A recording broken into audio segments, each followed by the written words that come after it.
दुर्दैवानं आपल्या या भागामध्ये विधानसभेचे आमदार या ठिकाणी नाही, परंतु एक विधान परिषदेचे आमदार सुद्धा सफिशियंट आहे असं मला वाटतं. आपल्याला कल्पना नाही, अमोल मिटकरी माझ्या निवडणूक प्रचाराच्या निमित्तानं माझ्या मतदारसंघामध्ये आले होते आणि त्यांच्या जोरदार भाषणामुळे मी केवळ 3000 मतांनी निवडून आलेलो. तसे मिटकरी माझे गुरु आहेत, बोलण्यामध्ये ते कोणाची हायगे करत नाही. प्रतिबद्ध म्हणतात ती गोष्ट खरी आहे.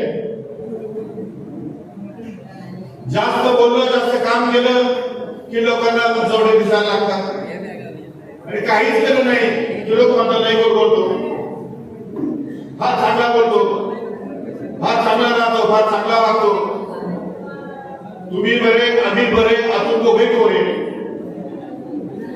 अशी परिस्थिती पक्षामध्ये आणि राज्यामध्ये सगळीकडे आपल्याला कमी जास्त प्रमाणात बघायला मिळते. परंतु जेव्हा जेव्हा आपल्या नेत्यावर आक्रमण होईल, जेव्हा तेव्हा खंबीरपणे त्याची बाजू राखणारा नेता म्हणून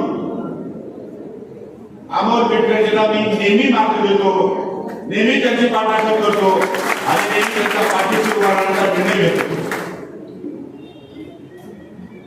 मला एका गोष्टीचा मनापासूनचा आनंद आहे.